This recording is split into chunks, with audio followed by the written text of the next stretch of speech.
నేడు వైసీపీ అధినేత జగన్ భవానీపురం జోజీనగర్ కు వెళ్లనున్నారు. ఇళ్లను కోల్పోయిన 42 మంది బాధితులను పరామర్శించనున్నారు. వారికి జరిగిన నష్టాన్ని స్వయంగా పరిశీలించనున్నారు. ఇప్పటికే జోజీనగర్ బాధితులను తాడేపల్లి క్యాంపు కార్యాలయంలో జగన్ కలిశారు. మరి కాసేపట్లో బెంగళూరు నుంచి గన్నవరం విమానాశ్రయానికి జగన్ చేరుకుంటారు. అక్కడి నుంచి నేరుగా భవానీపురం జోజీనగర్ కు వెళ్లనున్నారు.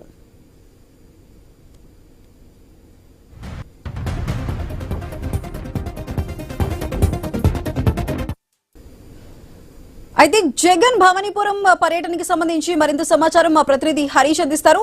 హరీష్, చెప్పండి, ఈ రోజు మాజీ సీఎం జగన్ ఇప్పుడు భవానీపురం వెళ్ళి అక్కడ జోజీనగర్ లో ఉన్న బాధితులను పరామర్శించబోతున్నారు. మరి దీనికి సంబంధించి పూర్తి అప్డేట్స్ ఏంటి? మాజీ ముఖ్యమంత్రి వైఎస్ఆర్ కాంగ్రెస్ పార్టీ అధినేత జగన్మోహన్ రెడ్డి విజయవాడ రాబోతున్నారు. బెంగళూరు నుంచి ఆయన గన్నవరం విమానాశ్రయానికి వచ్చిన తర్వాత గన్నవరం విమానాశ్రయం నుంచి నేరుగా విజయవాడ నగరంలో ఉన్నటువంటి భవానీపురం జోజీనగర్ ప్రాంతానికి ఆయన చేరుకుంటారు.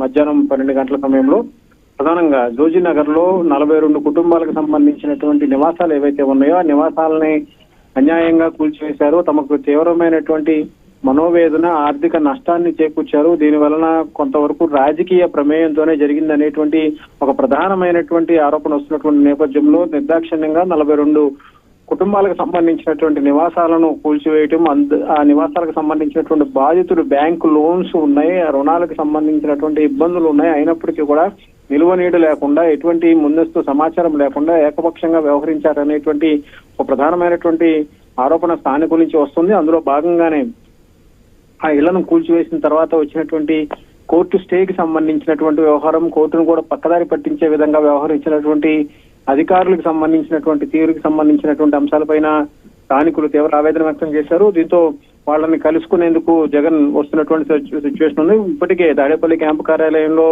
జగన్ స్వయంగా బాధితులను కలిశారు. బాధితులు వెళ్లి జగన్ కి తమ గోడు చెప్పుకున్నారు.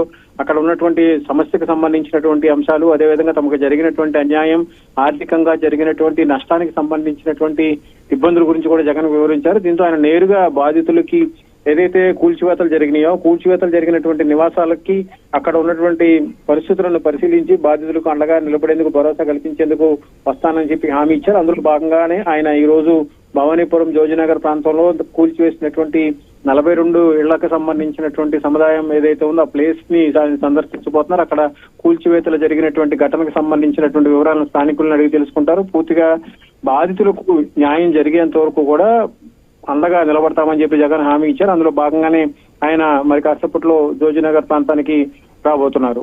Sudha. Right Harish, thank you.